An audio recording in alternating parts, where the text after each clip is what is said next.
اعوذ باللہ من الشیطان الرجیم بسم اللہ الرحمن الرحیم انا انزلنا التوراة فیہا ھدی ونور یحکم بها النبیون الذین اسلموا للذین ھادوا والربانیون والاحبار بما استحفظوا من کتاب اللہ وکانوا علیہ شہداء فلا تخشوا الناس واخشوني ولا تشتروا بآياتي ثمنا قليلا ومن لم يحكم بما أنزل الله فأولئك هم الكافرون صدق الله العظيم رب اشرح لي صدري ويسر لي أمري واحلل عقدة من لساني يفقهوا قولي اللهم ربنا ألهمنا رشدنا وأعذنا من شرور أنفسنا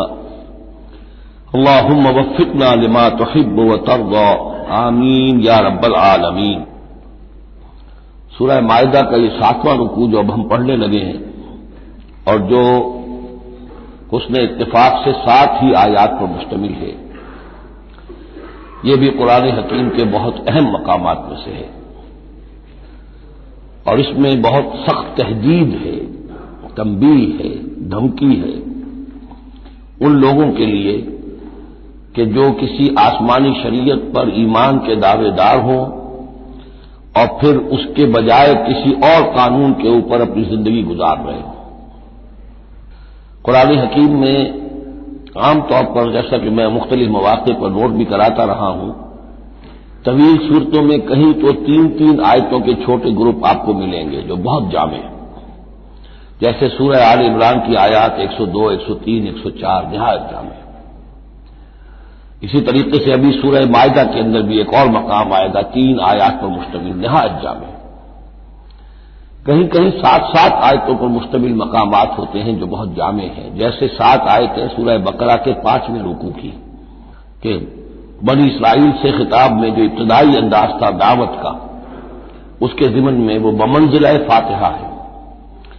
اسی طرح یہ مسلمان امتوں کے ضمن میں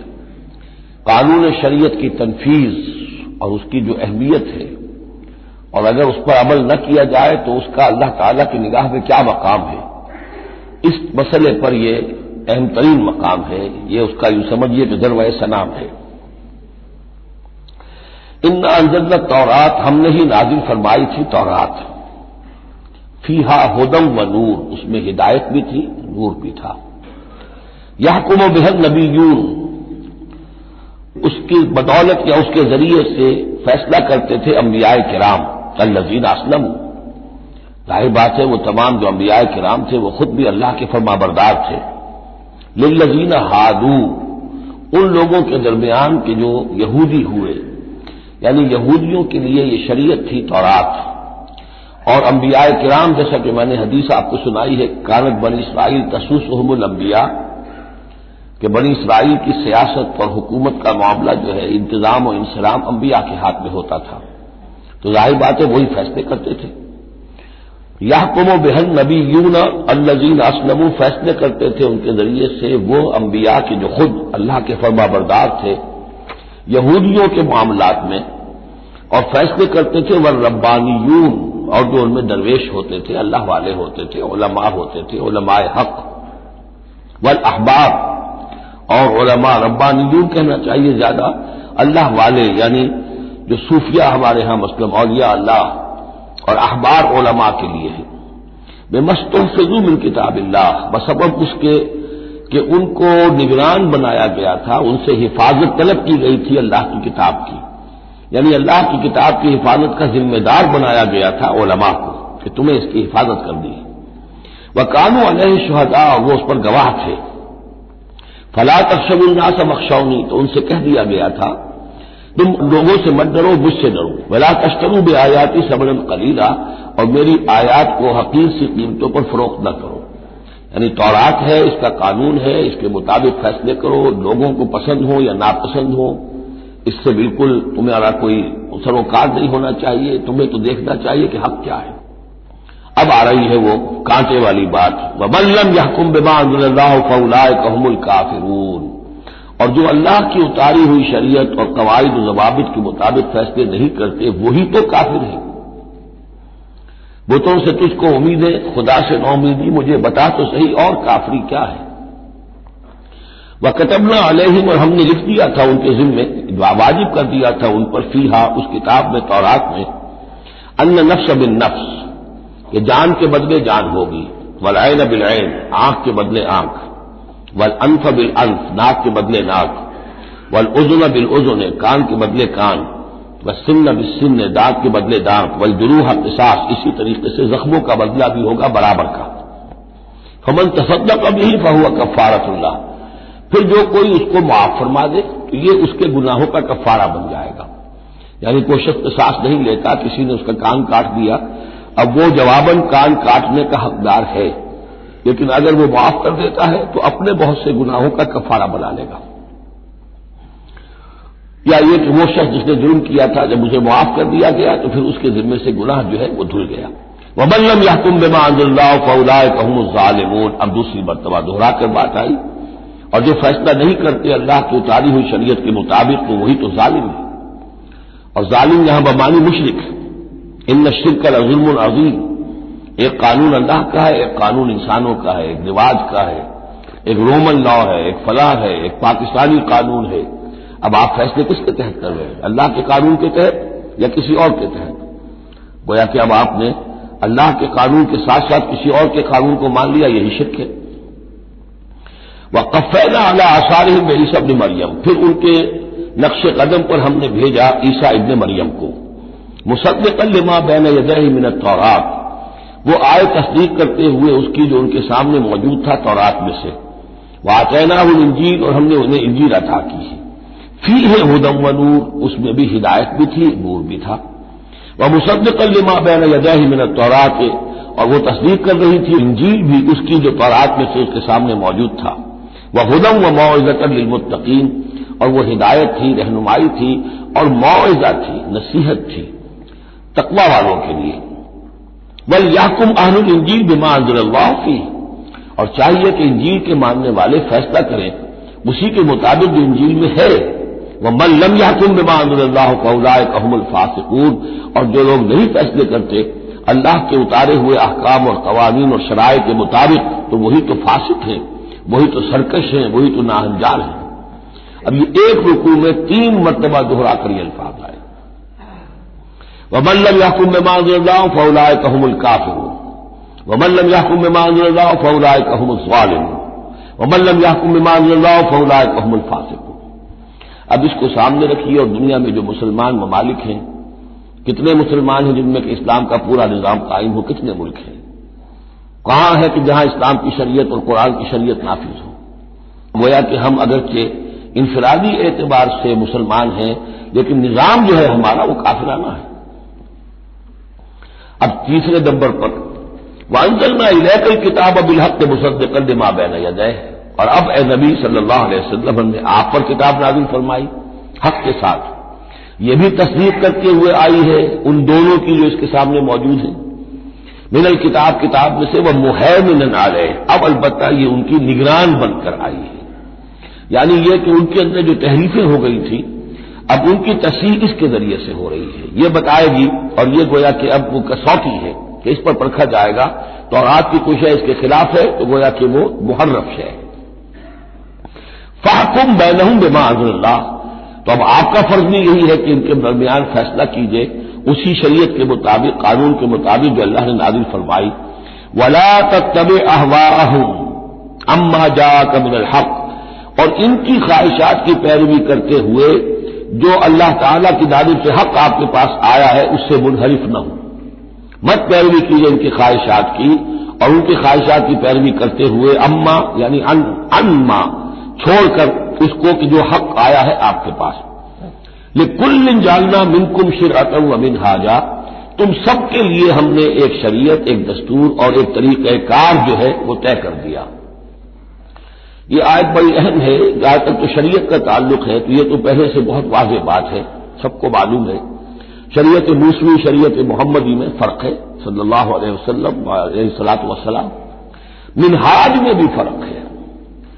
اس پر توجہ جو ہے اکثر و بیشتر جیسی ہونی چاہیے ہوتی نہیں ہے۔ مثلاً یہ کہ حضرت موسیٰ علیہ السلام کے منہاج میں ہم یہ دیکھتے ہیں کہ وہ ایک مسلمان امت کے لیے بھیجے گئے تھے. وہ امت جو کہ دبی ہوئی تھی، پسی ہوئی تھی، اس میں اخلاقی خرابیاں بھی تھیں، اس میں اور بھی دینی اعتبار سے ذوف بھی تھا، زوال بھی تھا، لیکن وہ آل فرعون کے ظلم و ستم کا تختہ مشق بنی ہوئی تھی. تو حضرت موسیٰ علیہ السلام کی بعثت میں یہ چیز بھی شامل تھی کہ ایک بگڑی ہوئی مسلمان امت کو کافروں کے تسلط سے، ان کے غلبے سے بچائے. اس کا ایک خاص طریقہ کار ہے جو اللہ تعالیٰ نے انہیں عطا فرمایا. حضرت عیسیٰ علیہ السلام بھی ایک مسلمان قوم کے اندر مبعوث کیے گئے، یہودیوں میں، وہ مسلمان تھے، اور ان میں یہ کہ علماء کے اندر بہت سا فتور پیدا ہو چکا تھا، بڑا فساد آ چکا تھا، اخلاقی، روحانی، ان کے معاشرے کے اندر گراوٹ تھی. دین کے صرف ظاہری احکام اور دین کے صرف قانونی اور ظاہری پہلو کے اوپر توجہ رہ گئی تھی، مقاصد دین، روح دین جو ہے وہ نگاہوں سے اوجھل ہو گئی تھی. تو اس اعتبار سے حضرت مسیح علیہ السلام کے لیے اللہ تعالیٰ نے ایک خاص منہاج جو ہے، خاص طریقہ کار انہیں عطا فرمایا. محمد الرسول اللہ صلی اللہ علیہ وسلم کو بھیجا گیا جو بالکل مشرک تھے، ان پڑھ تھے، کسی نبی کے نام سے بھی ناواقف تھے سوائے حضرت ابراہیم کے، اور وہ بھی نبی کی حیثیت سے نہیں، اپنی جد امجد کے طور پر. کوئی شریعت نہیں، کوئی کتاب نہیں، جلو جلالم بعیدہ، ان میں بھیجا گیا. اور ان میں سے آپ نے اپنی دعوت اور تبلیغ کے ذریعے سے ایک عظیم جماعت برپا کی صحابہ کرام کی، اس کو حزب اللہ بنایا، پارٹی بنایا، اور پارٹی بنا کر پھر انہوں نے کفر اور شرک کے خلاف، اور ائمۃ الکفر جو ہے، کفر کے جو رہنما تھے اور جو سربراہ تھے، ان کے خلاف جہاد کیا، قتال کیا، اور بالآخر اللہ کے دین کو قائم کیا. یہ منہاج ہے محمد الرسول اللہ صلی اللہ علیہ وسلم کا. تو لِكُلٍّ جَعَلْنَا مِنْكُمْ شِرْعَةً وَمِنْهَاجًا، ہم نے سب کے لیے ایک شریعت اور ایک طریقہ کار، ایک منہاج، ایک منہج عمل جو ہے وہ معین کیا. وَلَوْ شَاءَ اللَّهُ لَجَعَلَكُمْ أُمَّةً وَاحِدَةً، اللہ چاہتا تو تم سب کو ایک ہی امت بنا دیتا. وَلَٰكِن لِيَبْلُوَكُمْ فِيمَا آتَاكُمْ، لیکن اللہ کی حکمت اس کی متقاضی ہوئی کہ جس کو جو کچھ دیا گیا ہے اب اس کے حوالے سے اس کو آزمائے. اب ہمارے لیے اصل اسوہ حضرت موسیٰ نہیں ہے، اصل اسوہ حضرت عیسیٰ نہیں ہے. لَقَدْ كَانَ لَكُمْ فِي رَسُولِ اللَّهِ أُسْوَةٌ حَسَنَةٌ، تمہارے لیے اے مسلمانوں اسوہ ہے اللہ کے رسول محمد صلی اللہ علیہ وسلم کی ذات مبارکہ.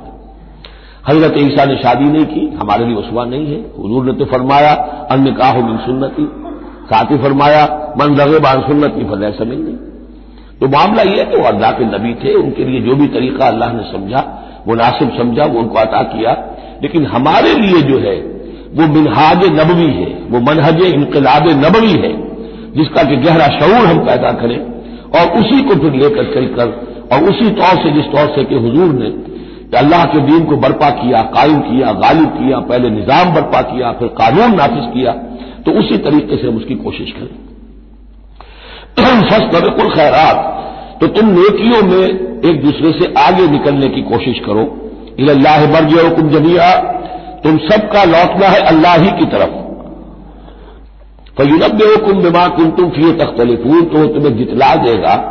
ان چیزوں کے بارے میں جن میں تم اختلاف کرتے رہے تھے. وَأَنِحْكُمْ بَيْنَهُمْ، پھر دوبارہ حضور سے تاکید کے ساتھ دوبارہ کہا اور فیصلہ کیجئے ان کے مابین بما انزل اللہ، اس شریعت کے مطابق جو اللہ نے اتاری ہے.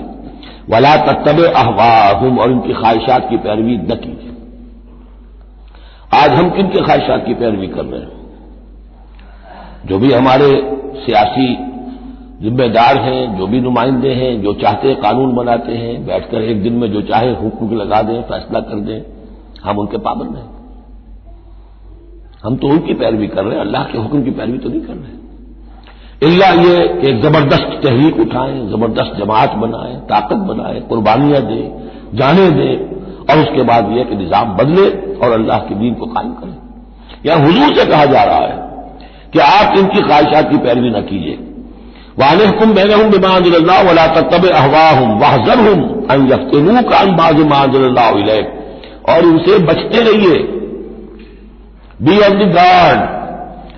آپ اپنی حفاظت کیجیے، ایسا نہ ہو کہ یہ بچلا دے آپ کو ان چیزوں سے کہ جو اللہ تعالیٰ نے آپ کی طرف نازل کی ہے. دباؤ رہے گا، ہر طرف کا پریشر آئے گا، لیکن آپ کو کھڑے رہنا ہے اس شریعت پر کہ جو اللہ تعالیٰ نے آپ پر نازل فرمائی ہے.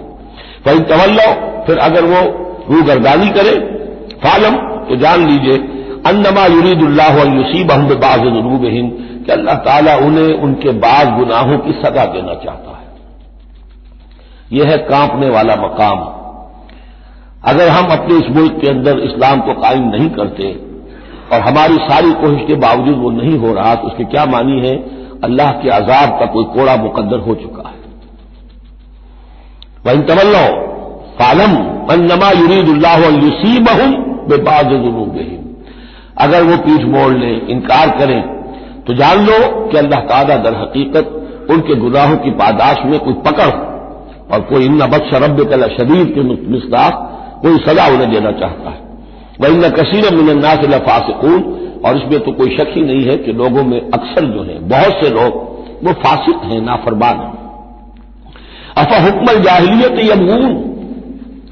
تو کیا یہ جاہلیت کے فیصلے چاہتے ہیں؟ جاہلیت کہتے ہیں اس دور کو جو حضور کی بعثت سے قبل کا دور ہے۔ تو کیا اب بھی یہ دستور، ہمارا دستور، ہماری روایات، ہماری ریت، اس کے فیصلے پر چلنا چاہتے ہیں؟ جیسے کہ مسلمان زمیندار کھڑا ہو کر انگریز کی عدالت میں کہا کرتا تھا کہ ہمیں اپنی وراثت کے مقدمات کے فیصلوں میں شریعت کا فیصلہ نہیں چاہیے، ہمیں رواج کا چاہیے، مسلمان کہتے تھے۔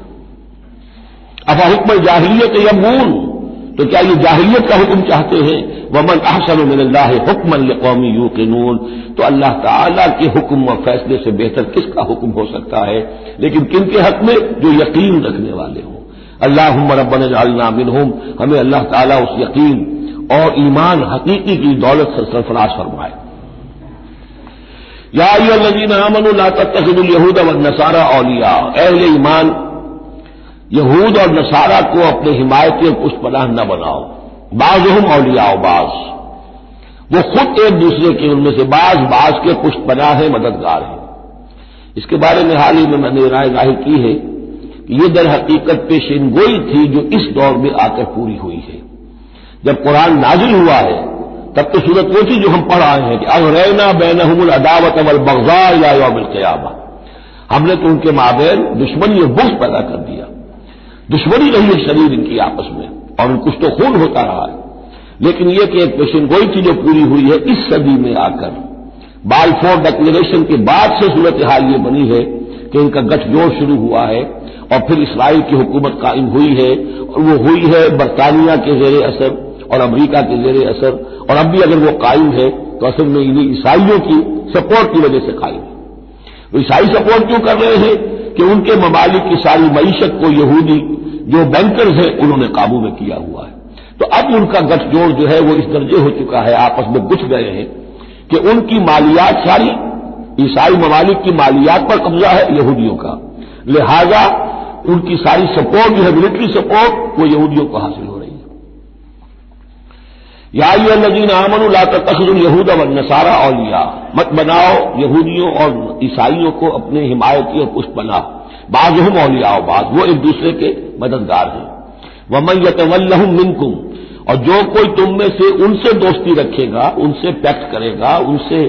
اپنی حمایت تلاش کرے گا، فإنہ منہم، وہ انہی میں سے شمار کیا جائے گا۔ پھر ہم اسے مسلمان نہیں سمجھیں گے، ہماری نگاہوں میں پھر وہ یہودی اور نصرانی ہے۔ ان اللہ لا یہدی القوم الظالمین، اللہ ایسے ظالموں کو ہدایت نہیں دیتا۔ آج ہماری جو ہے اکثر ممالک کی پالیسی کدھر جا رہی ہے اور قرآن کا فتویٰ کیا ہے اس پر وہ آپ کے سامنے آ گیا۔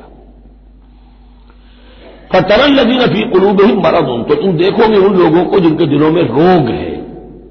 یُسَارِعُونَ فِیہم، انہی کے اندر گھسنے کی کوشش کرتے رہتے ہیں۔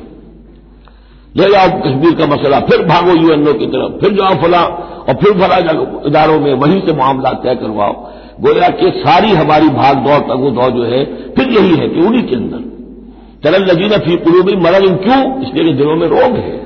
نفاق ہے۔ ایمان ہو، اللہ پر اعتماد ہو، اللہ پر یقین ہو، اللہ سے خلوص اور اخلاص ہو تو یقین ہوگا اللہ مدد کرے گا ہماری۔ ان تنصروا اللہ ینصرکم، پھر آپ لڑ جائیں گے، بھڑ جائیں گے۔ جب وہ روگ ہے، اللہ پر اعتماد نہیں، خود اللہ کے ساتھ مخلص نہیں، توقع نہیں کہ اللہ مدد کرے گا، تو اب رہ گیا یو این او اور امریکہ بہادر۔ فَتَرَى الَّذِينَ فِي قُلُوبِهِم مَرَضٌ يُسَارِعُونَ فِیہم، وہ تو انہی کے اندر گھستے رہتے ہیں، کوشش کرتے رہتے ہیں۔ یقولون نخشى ان تصیبنا دائرہ، اب وہ کہتے یہ ہیں کہ ہمیں اندیشہ ہے کہ کوئی گردش زمانہ جو ہے اس کی ہم پر جو ہے کوئی مصیبت نہ آ جائے، ہم اس کے لیے ان کا سہارا لیتے ہیں۔ فعسى الله ان ياتي بالفتح وامر من عنده، ہو سکتا ہے کہ اللہ تعالیٰ جلد ہی فتح لے آئے یا اپنے پاس سے کوئی اور ایسا فیصلہ ظاہر فرما دے فیصبحوا علی ما اصروا فی انفسهم نادمین، کہ پھر جو کچھ وہ اپنے جیوں میں چھپائے ہوئے ہیں اس پر انہیں نادم ہونا پڑے۔ انہیں معلوم ہو جائے گا کہ جن پہ تکیہ تھا وہی پتے ہوا دینے لگے، پتہ چل جائے گا کہ وہی سب ہیں کہ جو اصل دھوکہ دے رہے ہیں کہ جن پر ہم نے سارا تکیہ رکھا تھا۔ وَيَقُولُ الَّذِينَ آمَنُوا هَؤُلَاءِ الَّذِينَ أَقْسَمُوا بِاللَّهِ جَهْدَ أَيْمَانِهِمْ، اور اس وقت پھر اہل ایمان کہیں گے کہ یہ وہ لوگ ہیں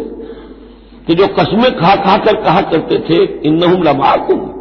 کہ وہ تمہارے ساتھ ہیں، حبطت اعمالہم فاصبحوا خاسرین، ان کے تمام اعمال حق و حقارت ہو جائیں گے اور وہ خسارے والے بن کر رہ جائیں گے۔ اب آ رہی ہیں وہ تین آیتیں جو میں نے عرض کیا ہے کہ یہ تین آیتیں اہل ایمان کے لیے، وہ اہل ایمان کے جو جد و جہد میں مبتلا ہو گئے، اللہ تعالی ہمیں بھی توفیق دے سب کو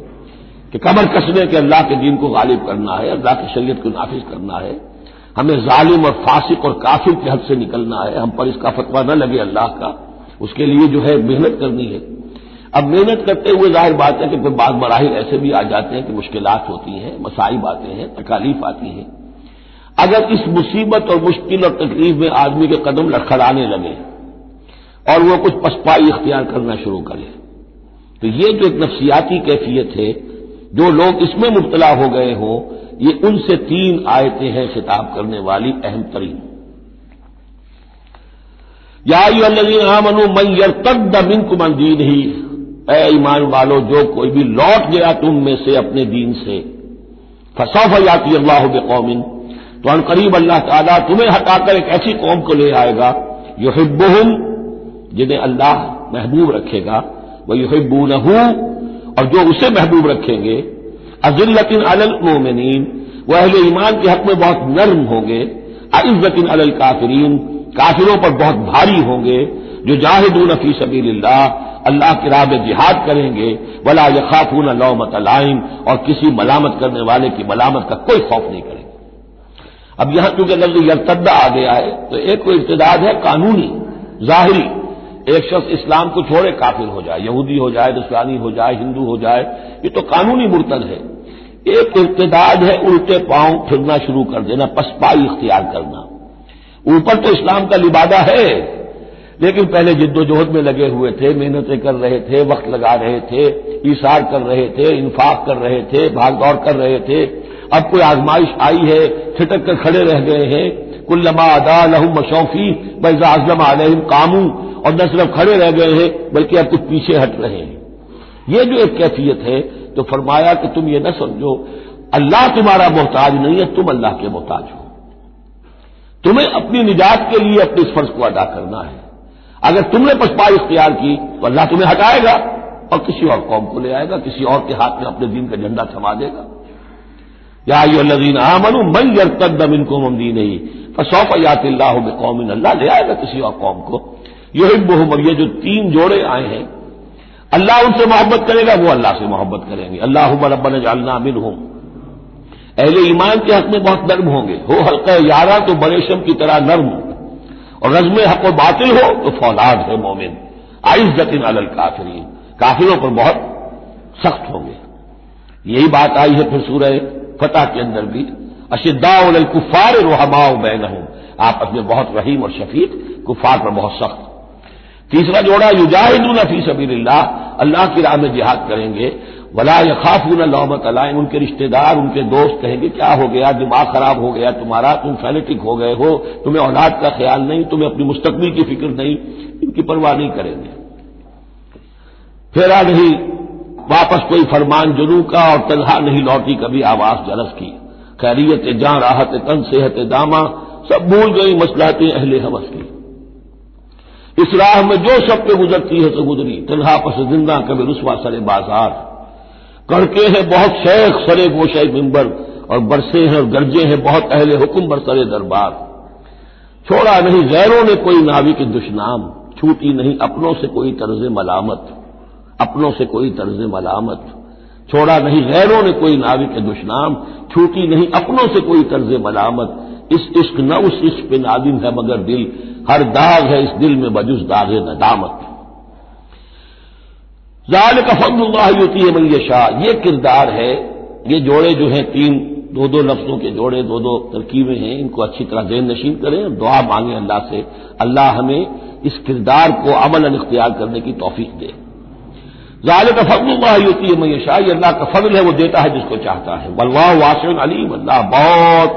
وسعت رکھنے والا ہے، یعنی اللہ کے فضل کے خزانوں میں کمی نہیں ہے۔ اگر تم اپنے بھائیوں کو، دوستوں کو، عزیزوں کو، ساتھیوں کو، رفیقوں کو دیکھتے ہو کہ اللہ کا بڑا فضل ان پر ہوا ہے، کیسے کیسے انہوں نے مرحلے سر کر لیے، کیسی کیسی بازیاں جیت لی ہیں، تو اللہ سے فضل تلاش کرو، اللہ تمہیں بھی ہمت دے گا، اس لیے کہ اس دین کے کام میں اس قسم کا رشک جو ہے وہ پسندیدہ ہے۔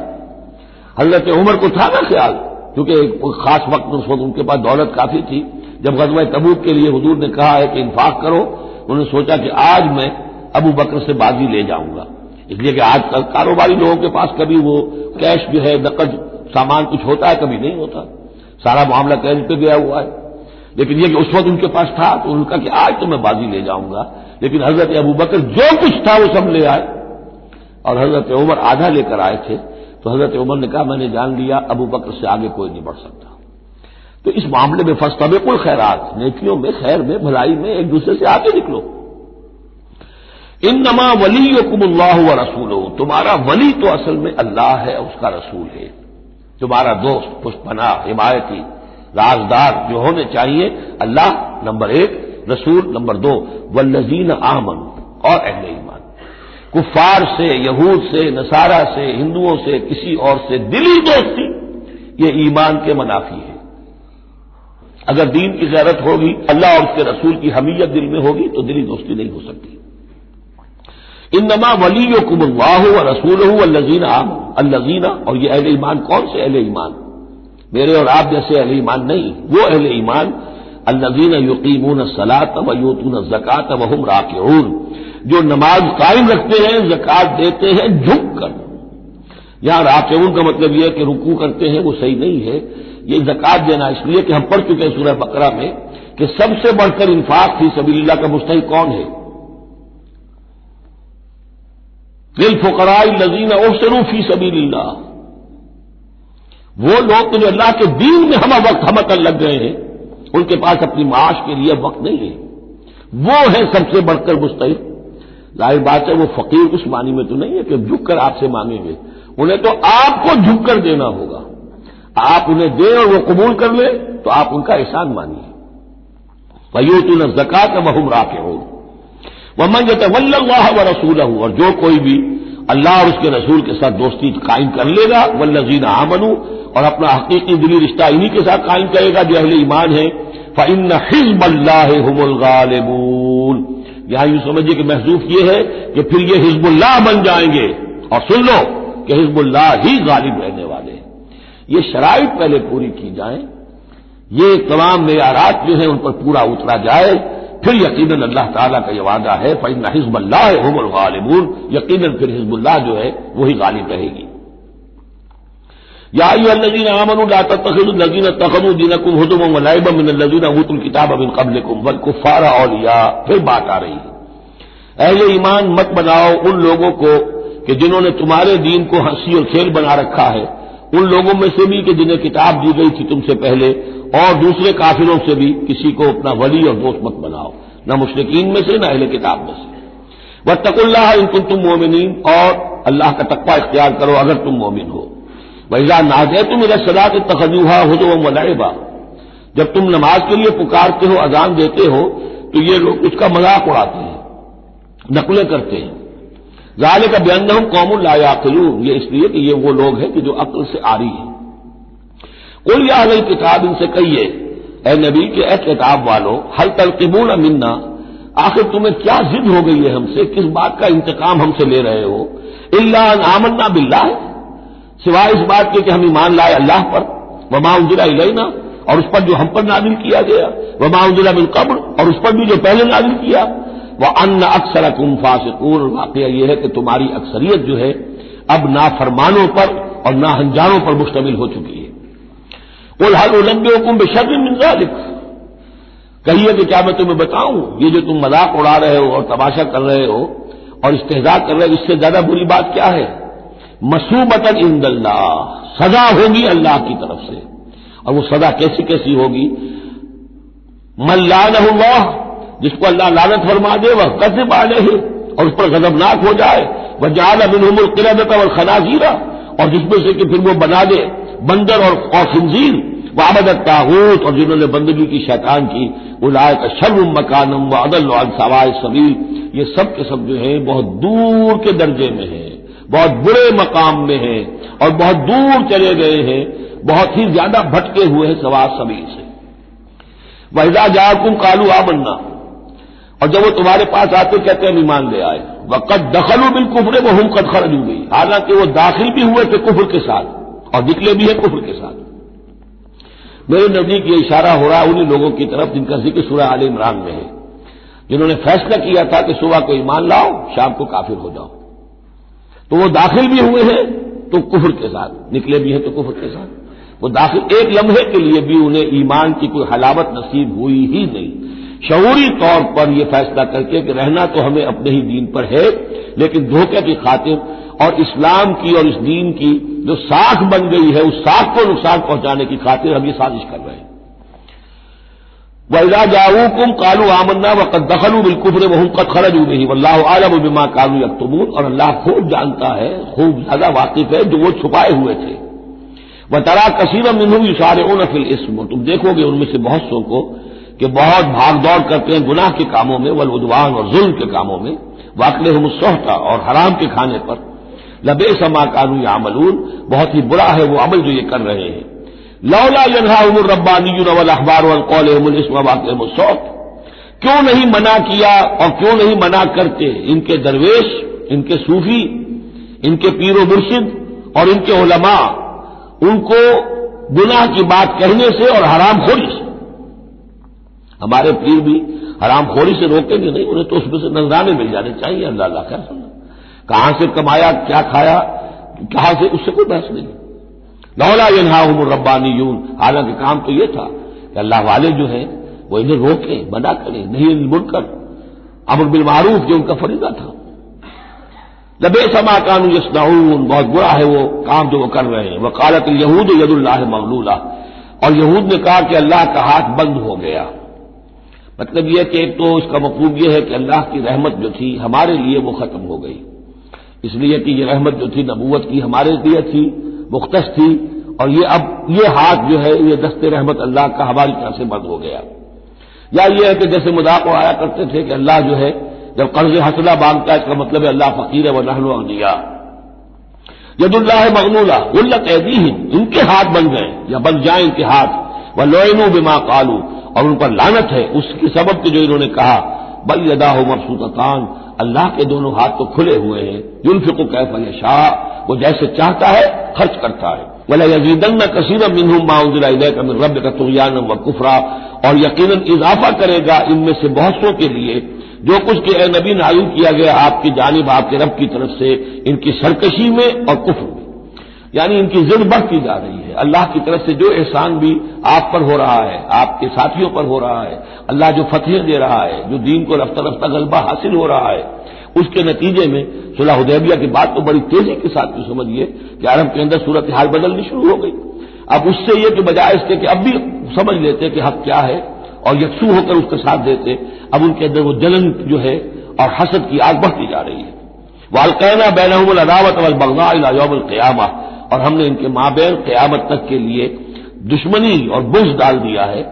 کلما اوقدوا نارا للحرب، جب بھی کبھی یہ آگ روشن کرتے ہیں جنگ کے لیے، سازشیں یہ کرتے تھے. یہ ساری جنگیں جو ہیں خاص طور پہ غزوہ احزاب جو ہے وہ تو سب یہ یہودیوں کی سازش کے نتیجے میں ہوئی ہے. لہذا یہ سب کو ادھر ادھر جا کر سفارتیں بھیج کر لوگوں کو جمع کرتے تھے، تم آؤ باہر سے حملہ کرو، ہم اندر سے جو ہے تمہاری مدد کریں گے. تو یہ گویا کہ آگ بھڑکاتے رہتے ہیں جنگ کی. کلما اوقدوا نارا للحرب، جب کبھی بھی وہ کوئی آگ روشن کرتے ہیں آگ کی جنگ کی، اطفا اللہ تعالیٰ اس کو بجھا دیتا ہے. وَيَسْعَوْنَ فِي الْأَرْضِ فَسَادًا، اور پھر بھی یہ زمین میں فساد بچانے کے لیے بھاگ دوڑ کرتے رہتے ہیں. وَاللَّهُ لَا يُحِبُّ مُفْسِدِينَ، اور اللہ ایسے مفسدوں کو پسند نہیں کرتا. وَلَوْ أَنَّ أَهْلَ الْكِتَابِ آمَنُوا، اگر اہل کتاب ایمان لے آتے، وَاتَّقَوْا، اور تقویٰ کی روش اختیار کرتے، لکفرنا عنہم سیئاتہم، ہم ان سے ان کی برائیوں کو دور کر دیتے، وَلَأَدْخَلْنَاهُمْ جنات النعیم، اور ہم لازماً انہیں داخل کرتے نعمتوں والے باغوں میں، وَلَوْ أَنَّهُمْ، اب یہ آیت ذرا نوٹ کیجئے اس لیے کہ یہاں پر اپنے آپ کو بھی رکھ کر سوچئے گا، وَلَوْ أَنَّهُمْ أَقَامُوا التَّوْرَاةَ وَالْإِنْجِيلَ وَمَا أُنزِلَ إِلَيْهِم مِّن رَّبِّهِمْ لَأَكَلُوا مِن فَوْقِهِمْ وَمِن تَحْتِ أَرْجُلِهِمْ، اگر انہوں نے قائم کیا ہوتا تورات کو اور انجیل کو اور جو کچھ کے نازل کیا گیا ان کی طرف، ان کے رب کی طرف سے، یہ کھاتے اپنے اوپر سے بھی اور اپنے قدموں کے نیچے سے بھی۔ یعنی ہم نے تورات دی تھی تو اس لیے دی تھی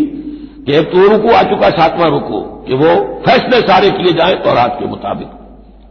اس سے اگلی بات کیا ہے، تورات کے نظام کو قائم کرو۔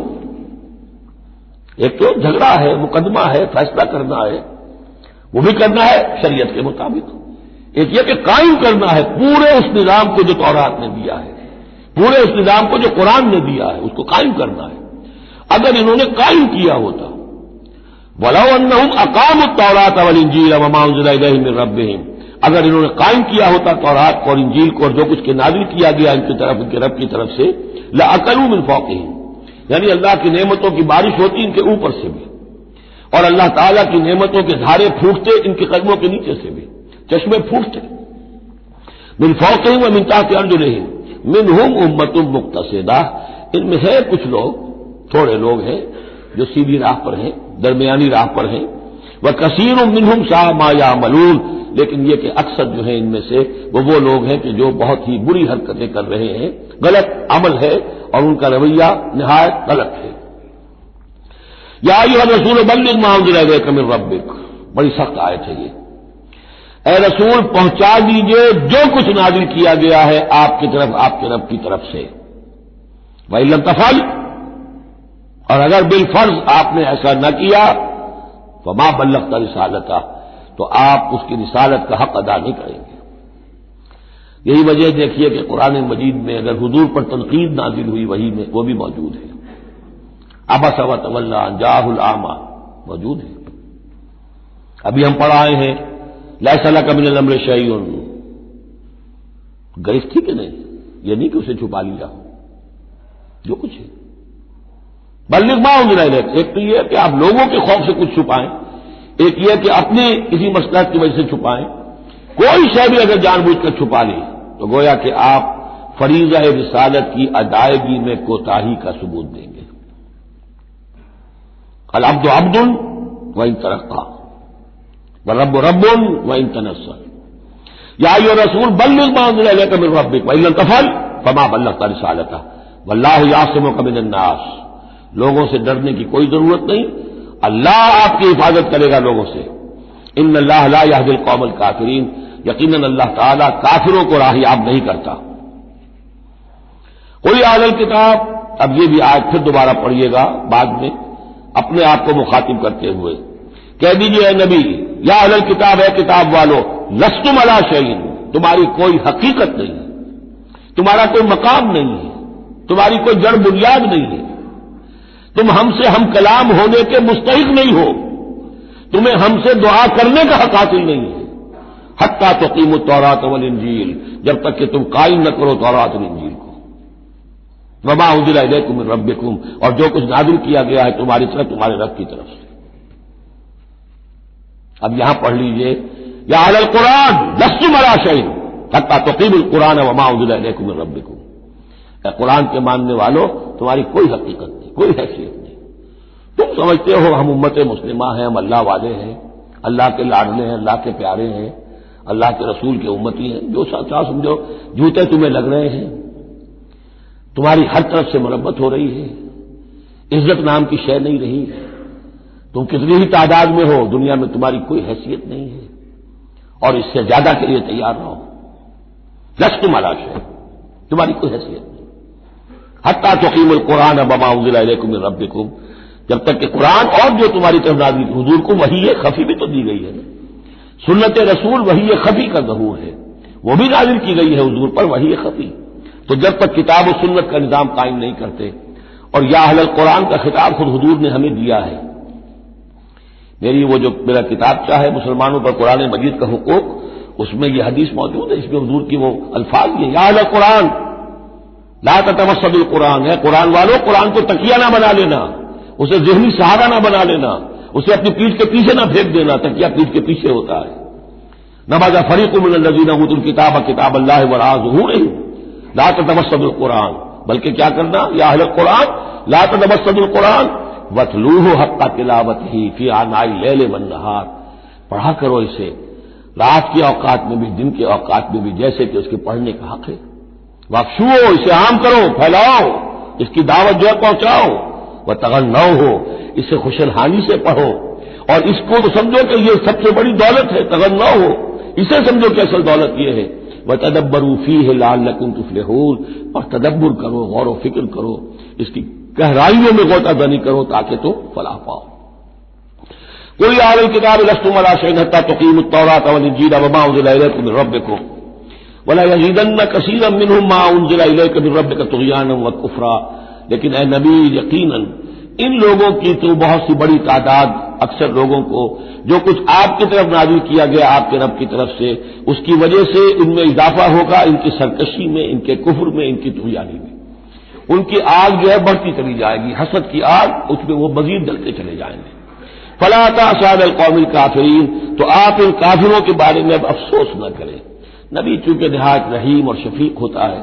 تو ظاہر بات ہے کہ وہ لوگوں پر عذاب کو پسند تو نہیں کرتا، دشمن کو بھی معاف کرتا ہے، لہذا اسے صدمہ ہوتا ہے۔ پھر اپنی قوم ہو، جیسے کہ بنو اسماعیل تھے، ان کے بارے میں تو جب عذاب کی خبریں آ رہی تھیں سورہ یونس اور سورہ ہود میں کہ اب ان پر عذاب گویا کہ آیا چاہتا ہے، تو حضور کے بالوں میں ایک دم سفیدی آ گئی۔ حضرت ابو بکر نے پوچھا حضور کیا ہوا، آپ پر بڑھاپا طاری ہو گیا اچانک؟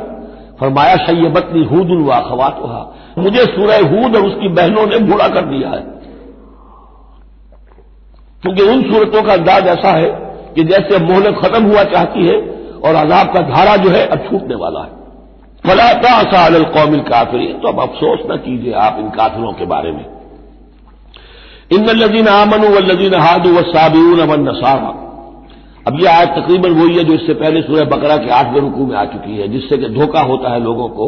کہ شاید ایمان بالرسالت کی ضرورت نہیں ہے، حالانکہ اب ہم سورہ نساء میں بھی پڑھ آئے ہیں جو اللہ اور اس کے رسولوں کے مابین تفریق کرے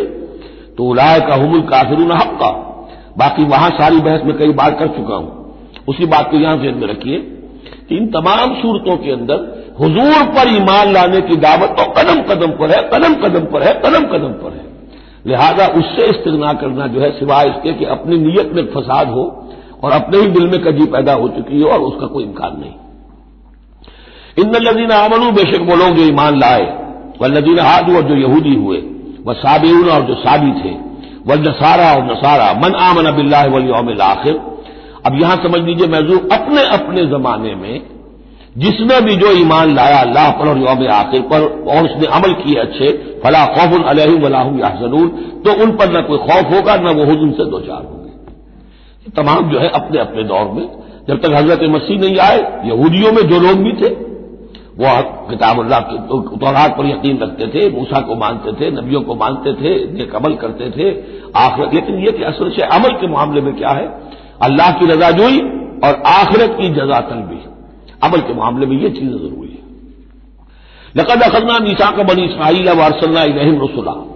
ہم نے بنی اسرائیل سے عہد لیا اور ان کی طرف بہت سے رسول بھیجے، بہت رسول بھیجے۔ یہ تو جیسا کہ میں نے عرض کیا رسول کا لفظ نبی کی جگہ آ سکتا ہے، رسول تو آئے ہیں حضرت موسیٰ کے بعد صرف حضرت عیسیٰ، باقی سب نبی ہیں۔ ہم نے بہت سے نبی بھیجے، کلما جاء رسول بما لا تهوى انفسهم، جب بھی کبھی ان کے پاس کوئی نبی یا رسول آیا وہ چیز دے کر جو ان کے جیوں کو نہیں بھائی، پسند نہ آئی، فریقاً کذبوا، ایک جماعت کو تو انہوں نے صرف جھٹلانے پر اتفاق کی، وہ فریقاً یقتلون، اور کچھ لوگوں کو وہ قتل بھی کرتے رہے۔ وحسبوا اللہ تکون فتنۃ، اور انہوں نے سمجھا کہ اس پر کوئی پکڑ نہیں آئے گی، کوئی عقوبت نہیں ہوگی، ہم پر کوئی سرزنش نہیں ہوگی، فعموا وصموا، تو وہ بہرے بھی ہو گئے، اندھے بھی ہو گئے۔ ثم تاب اللہ علیہم، اللہ نے بھی فوراً نہیں پکڑا، انہیں مہلت دی، ان کو توبہ کی مہلت دی، موقع دیا۔ ثم عموا وصموا، نتیجہ یہ ہوا کہ وہ اور اندھے ہو گئے اور بہرے ہو گئے، بڑھتے چلے گئے۔ ثم عموا وصموا کثیر منہم، ان میں سے بہت سے، واللہ بصیر بما یعملون، اور جو کچھ یہ کر رہے ہیں اللہ اسے دیکھ رہا ہے۔ لقد کفر الذین قالوا ان اللہ هو المسیح ابن مریم، وہی بات جو اس سے پہلے آ چکی ہے سورہ نساء میں۔ یقیناً کفر کیا ان لوگوں نے جنہوں نے کہا کہ اللہ ہی ہے مسیح ابن مریم، یعنی اللہ ہی نے یہ لبادہ اوڑھ لیا ہے مسیح کی شخصیت کا۔ وقال المسیح، جبکہ مسیح نے تو یہ کہا تھا یا بنی اسرائیل، اے بنی اسرائیل، اے یعقوب کی اولاد، اعبدوا اللہ ربی و ربکم، بندگی اور پرستش کرو اللہ کی جو میرا بھی رب ہے تمہارا بھی رب ہے۔ انہ من یشرک باللہ فقد حرم اللہ علیہ الجنہ، یقیناً جو اللہ کے ساتھ شرک کرے گا اللہ نے اس پر جنت کو حرام کر دیا ہے، ومأواہ النار، اور اس کا ٹھکانہ آگ ہے، وما للظالمین من انصار، اور ظالموں کے لیے کوئی مددگار نہیں ہوں گے۔ لقد کفر الذین قالوا ان اللہ ثالث ثلاثہ، اب یہ دوسری شکل تھی۔ ایک تو یہ کہ گاڈ انکارنیٹ، جیکوبائٹس جو ہیں ان کا تو عقیدہ یہ تھا کہ یہ اللہ ہی نے یہ روپ دھار لیا ہے عیسیٰ کی شکل میں۔ ایک ہے تثلیث، اور تثلیثیں بھی دو رہی ہیں۔ ابتدا میں تثلیث یہ تھی کہ اللہ پھر حضرت مریم، God is father, God is mother and God the son, God the father, God the mother, God the son. یہ تثلیث اصل میں مصر میں موجود تھی پہلے سے، فرعون کے زمانے سے چلی آ رہی تھی۔ اسی تثلیث کے اندر ڈھال دیا انہوں نے عیسائیت کو، تاکہ وہ آسانی سے مصر کے لوگ عیسائیت قبول کر لیں۔ اس کے بعد پھر یہ ہے کہ حضرت مریم کو نکال دیا گیا اور ہولی گھوسٹ کو ان کی جگہ لے آیا گیا۔ God the father, God the Son and the Holy Ghost, یہ تین کی تثلیث بنی ہے۔ لقد کفر الذین قالوا ان اللہ ثالث ثلاثہ، یقیناً کفر کیا ان لوگوں نے جنہوں نے کہا ہے کہ اللہ تین میں کا ایک ہے، تین میں کا تیسرا ہے۔ وما من الہ الا الہ واحد، جبکہ حقیقت نہیں ہے کوئی الہ سوائے ایک الہ واحد کے۔ وَإِن لَّمْ يَنْتَهُوا عَمَّا يَقُولُونَ، اور اگر یہ باز نہ آئے اس سے جو کچھ کہہ رہے ہیں، لَيَمَسَّنَّ الَّذِينَ كَفَرُوا مِنْهُمْ عَذَابٌ أَلِيمٌ، تو ان میں سے جو کافر ہیں ان پر بہت سخت عذاب آ کر رہے گا۔ أَفَلَا يَتُوبُونَ إِلَى اللَّهِ، تو کیا یہ اللہ کی جناب میں توبہ نہیں کرتے؟ وَيَسْتَغْفِرُونَهُ، اور اس سے استغفار نہیں کرتے؟ وَاللَّهُ غَفُورٌ رَحِيمٌ، اور اللہ تو غفور اور رحیم ہے۔ مَا الْمَسِيحُ ابْنُ مَرْيَمَ إِلَّا رَسُولٌ، مسیح ابن مریم اور کچھ نہیں سوائے اس کے کہ ایک رسول تھے۔ قد خلت من قبلہ الرسل، اب دیکھیے بالکل وہی الفاظ ہیں جو سورہ آل عمران میں حضور کے بارے میں آئے، وما محمد الا رسول قد خلت من قبلہ الرسل، محمد اس کے سوا کیا ہے کہ اللہ کے رسول ہے، ان سے پہلے بھی بہت سے رسول آئے ہیں۔ ما المسیح ابن مریم الا رسول قد خلت من قبلہ الرسل وامہ صدیقہ، اور ان کی جو والدہ تھی وہ صدیقہ تھی۔ ہم دیکھ چکے ہیں سورہ نساء میں کہ نبیوں کے بعد سب سے اونچا درجہ صدیقین، تو خواتین کو نبوت نہیں ملی ہے، لیکن اس کے بعد کا جو دوسرا درجہ ہے اس میں بہت چوٹی کی حیثیتیں انہیں ملی ہے۔ ہماری امت میں صدیقۃ الکبریٰ حضرت خدیجہ الکبریٰ ہے رضی اللہ تعالی، سب سے بڑی صدیقہ، صدیق اکبر حضرت ابوبکر، اور صدیقۃ الکبریٰ خدیجہ الکبریٰ رضی اللہ تعالی عنہا۔ اسی طریقے سے حضرت مریم صدیقہ وامہ صدیقہ۔ کانا یاکلان الطعام، دونوں کھانا کھاتے تھے، انسان تھے، بشر تھے، سارے بشری تقاضے ان کے ساتھ تھے۔ انظر کیف نبین لهم الآیات، دیکھو ہم کس طرح ان کے لیے اپنی آیات کو واضح کرتے ہیں۔ ثم انظر، پھر دیکھو، انا یوفکون، وہ کہاں سے لوٹا دیے جاتے ہیں، کہاں سے الٹا دیے جاتے ہیں۔ قل اتعبدون من دون اللہ ما لا یملک لکم ضرا ولا نفعا، کہیے کہ کیا تم پوجتے ہو اللہ کے سوا انہیں کہ جو نہ تمہارے لیے کسی برے کا اختیار رکھتے ہیں نہ نفع کا۔ واللہ هو السمیع العلیم، جبکہ اللہ ہی سب کچھ سننے والا اور سب کچھ جاننے والا ہے۔ قل یا اہل الکتاب، کہہ دیجئے اے کتاب والو، لا تغلوا فی دینکم غیر الحق، اپنے دین میں ناحق غلو نہ کرو۔ ظاہر بات ہے کہ تم نے عیسیٰ کو جو کچھ بنا دیا ہے تو محبت کی وجہ سے، عقیدت کی وجہ سے بنایا ہے۔ حضور کی شان میں بھی مبالغہ آرائی لوگ اگر کرتے ہیں تو محبت کی وجہ سے کرتے ہیں، عشق رسول کے نام پر کرتے ہیں، عقیدت کے غلو کی وجہ سے کرتے ہیں، لیکن غلو جو ہے یہ در حقیقت انسان کو گمراہی کی طرف لے جاتا ہے۔ لا تغلوا فی دینکم، اپنے دین میں غلو نہ کرو غیر الحق ہے، ناحق۔ ولا تتبعوا اهواء قوم قد ضلوا من قبل، مت پیروی کرو اس قوم کی جو تم سے پہلے گمراہ ہو چکے۔ جیسا کہ میں نے عرض کیا یہ تثلیث جو ہے ہورس آئسس، یہ تثلیث جو ہے مصر میں موجود تھی، اسی کو انہوں نے اختیار کیا ہے۔ من قبل واضلوا كثيرا وضلوا عن سواء السبيل، اور انہوں نے بہت سو کو گمراہ بھی کیا ہے اور خود بھی وہ سیدھے راستے سے گمراہ ہو گئے۔ لعن الذين كفروا من بني اسرائيل على لسان داؤد وعيسى ابن مريم، لعنت کیے گئے وہ لوگ کہ جنہوں نے کفر کیا بنی اسرائیل میں سے داؤد کی زبان سے بھی اور عیسیٰ ابن مریم کی زبان سے بھی۔ ظاہر بات ہے کہ اس قوم کا جو بھی کردار رہا ہے مسلسل، تو آپ اولڈ ٹیسٹمنٹ پڑھیں گے تو حضرت داؤد علیہ السلام نے بھی ان پر بہت لعن طعن کی ہے، اور خاص طور پر یہ نیو ٹیسٹمنٹ میں گاسپل کے اندر تو حضرت مسیح نے جو تنقیدیں کی ہیں یہودیوں پر، خاص طور پر ان کے علماء پر، احبار پر، صوفیاء پر، کہ تم سانپ کے سپولیے ہو، تمہارا حال ہے ایسا جیسے کہ قبریں ہوتی ہیں کہ اوپر بہت سفیدی پھری ہوئی ہے اور چادر پڑی ہوئی ہے، اندر گلی سڑی ہڈیوں کے سوا کچھ نہیں ہے۔ تم نے اوپر مذہبی لبادے اوڑے ہوئے ہیں اور تمہاری ابائیں اور قوائیں، لیکن تمہارے اندر جو ہے بھرا ہوا ہے، خباثت بھری ہوئی ہے۔ تو یہ ساری چیزیں جو ہے، اور تم مچھر چھانتے ہو اور سموتے اونٹ نکل جاتے ہو، چھوٹی چھوٹی چیزوں کے اوپر جو ہے بڑی بڑی بحثیں ہو رہی ہیں، جبکہ بڑے بڑے گناہ جو ہیں وہ کھلے بندوں ہو رہے ہیں۔ یہ سارا جو کردار ہے علماء یہود کا، جس کا کوئی نقشہ آپ دیکھ سکتے ہیں اپنے ہاں کے علماء سو میں، جو بھی برے علماء ہیں ہمارے یہاں دنیا دار مولوی ہیں، ان میں وہ نقشہ نظر آ جائے گا۔ تو جس قدر لعن طعن حضرت مسیح نے کی ہے وہ تو محفوظ ہے۔ لعن الذین کفروا من بنی اسرائیل علی لسان داؤد و عیسی ابن مریم ذلک بما عصوا وکانوا یعتدون، اور یہ اس لیے ہوا کہ انہوں نے نافرمانی کی اور وہ حدود سے تجاوز کر رہے تھے۔ کانوا لا یتناہون عن منکر فعلوہ، یہ لوگ ایک دوسرے کو روکتے نہیں تھے، منع نہیں کرتے تھے منکر سے کہ جو وہ کرتے تھے۔ جس معاشرے میں سے یہ نہیں منکر ختم ہو جائے گا پھر معاشرہ پورا کا پورا سڈاس بن جائے گا۔ یہ تو گویا کہ صفائی ہے، ہر شخص دیکھے نگاہ رکھے، ایک دوسرے کو روکتا رہے ٹوکتا رہے، یہ کام غلط ہے، یہ مت کرو۔ لیکن جس معاشرے سے یہ چیز، یہ احتساب جو ہے یہ ختم ہو جائے گا تو وہ ظاہر بات ہے کہ پھر اس کے اندر خرابی پیدا ہو جائے گی۔ کانوا لا یتناہون عن منکر فعلوہ لبئس ما کانوا یفعلون، بہت برا طرز عمل تھا جو انہوں نے اختیار کیا۔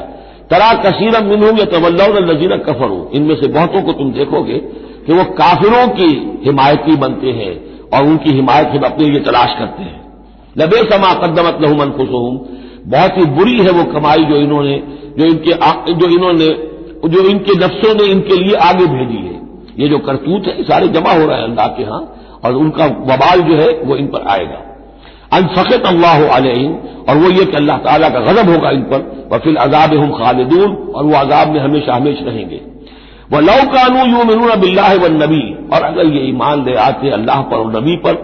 وَمَا أُنزِلَ إِلَيْهِ، اور جو کچھ ان پر نازل کیا گیا یعنی قرآن حکیم، مَتَّخَذُوهُمْ أَوْلِيَاءَ، تو انہوں نے ان کافروں کو پھر اپنا اولیاء نہ بنایا ہوتا۔ وَلَٰكِنَّ كَثِيرًا مِّنْهُمْ فَاسِقُونَ، لیکن اکثریت ان کی جو ہے وہ نافرمانوں پر مشتمل ہے۔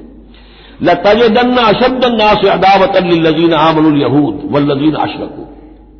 یہ بہت اہم آیت ہے۔ تم پاؤ گے اہل ایمان کے حق میں شدید ترین دشمن یہود اور ان کو کہ جو مشرک ہیں۔ مشرک مکہ وہ بھی تھے، لیکن واقعہ یہ ہے کہ ان کی دشمنی بھی کم سے کم یہ کہ کھلی تھی، ظاہر تھی، باہر تھی، سامنے سے حملہ کرتے تھے، لیکن یہ کہ بدترین دشمنی جو تھی آستین کے سانپ بن کر اور سازشی انداز میں نقصان پہنچانے میں ان سے کہیں بڑھ گئے یہود۔ لَتَجِدَنَّ أَشَدَّ النَّاسِ عَدَاوَةً لِّلَّذِينَ آمَنُوا، اہل ایمان کے حق میں عداوت اور دشمنی کے اعتبار سے تمام انسانوں میں سب سے شدید تم پاؤ گے الیہود، یہود کو، والذین اشرکوا۔ آج بھی ہنود اور یہود، ادھر ہنود ہے اس لیے کہ اس قسم کا شرک تو اب صرف ہندوستان میں رہ گیا اور کہیں رہا ہی نہیں۔ ہندوستان کے بھی صرف نچلے طبقے میں رہ گیا ہے، عام طور پر اوپر کے طبقے میں نہیں ہے، لیکن یہ کہ بہرحال اب بھی یہود اور ہنود کا گٹھ جوڑ ہے۔ وَلَتَجِدَنَّ أَقْرَبَهُم مَّوَدَّةً لِّلَّذِينَ آمَنُوا الَّذِينَ قَالُوا إِنَّا نَصَارَىٰ، اور تم لازماً پاؤ گے قریب ترین ان میں سے مودت کے اعتبار سے، محبت کے اعتبار سے، دلجوئی کے اعتبار سے اہل ایمان کے حق میں ان لوگوں کو جنہوں نے یہ کہا کہ ہم نصارہ ہیں۔ اور یہ واقعہ ہے کہ یہ سیرت النبی صلی اللہ علیہ وسلم سے ثابت ہے کہ جس قسم کی دشمنی یہودیوں نے کی اس وقت عیسائیوں نے نہیں کی۔ حضرت نجاشی نے مسلمانوں کو پناہ دی، مقوقس شاہ مصر نے بھی حضور کی خدمت میں ہدیے بھیجے، ہرقل نے بھی حضور کا جو نامہ بر گیا تھا اس کی عزت کی، احترام کیا، چاہتا بھی تھا کہ اگر میری پوری قوم مان لے تو ہم اسلام قبول کر لیں۔ نجران کے عیسائی آئے، مان کر تو نہیں گئے، لیکن یہ کہ وہ میں آپ کو بتا چکا ہوں کہ بڑے بھائی نے چھوٹے کو ڈانٹا اور کہا کہ یہ تو ہے تو وہ نبی ہے، ہم نہیں، لیکن ہم کیا کریں، ہمارے پاؤں میں جو ہے وہ سونے کی زنجیریں پڑی ہوئی ہیں رومی بادشاہوں کی طرف سے، ہمارے یہ اعزازات اور مفادات ختم ہو جائیں گے۔ لیکن ان کی طرف سے جس کو کہا جائے کہ کوئی بٹر مخالفت، کوئی سخت جو ہے وہ نہیں ہوئی۔ جبکہ یہود کی طرف سے شدید ترین دشمنی ہوئی۔ ذالک بأن منہم قسیسین و رہبان، اور یہ اس لیے ہے کہ ان میں ہے موجود عالم بھی اور درویش بھی، یعنی ان میں علماء حقانی بھی ابھی موجود تھے اور ان میں درویش بھی جو واقعی اللہ والے تھے وہ بھی موجود تھے۔ بحیرہ راہب تھا جس نے حضور کو پہچانا ہے بچپن کے اندر۔ اسی طریقے سے آپ کو معلوم ہے کہ جن کی تصدیق جنہوں نے کی ہے سب سے پہلے ورقہ ابن نوفل، تو وہ عیسائی ہو کر آ گئے تھے نا، تھے تو عرب کے رہنے والے، لیکن یہ کہ وہ حق کی تلاش میں شام گئے اور عیسائیت اختیار کی تھی۔ کانا یکتب التوراۃ بالعبرانیہ، وہ عبرانی زبان میں تو تورات لکھا کرتے تھے۔ انہوں نے تصدیق کی کہ ہاں یہ وہی ناموس ہے کہ جو ہے محمد آپ پر نازل ہوا جو کبھی موسیٰ اور عیسیٰ پر نازل ہوا تھا۔ تو ان کے اندر قسیس تھے، رہبان تھے۔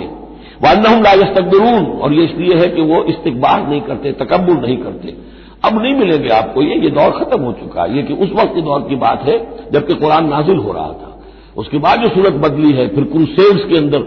جو وحشت اور بربریت جو ہے عیسائیوں کی طرف سے آئی ہے، اور عیسائی علماء نے اور ان کے مذہبی پیشواؤں نے جس طریقے سے کہ خون کی ہولی کھیلی ہے اور کھلوائی ہے اپنی قوم سے، وہ تو واقعہ یہ ہے کہ تاریخ کا بہت ہی بدنما داغ ہے۔ وَإِذَا سَمِعُوا مَا أُنزِلَ إِلَى الرَّسُولِ، اور جب انہوں نے سنا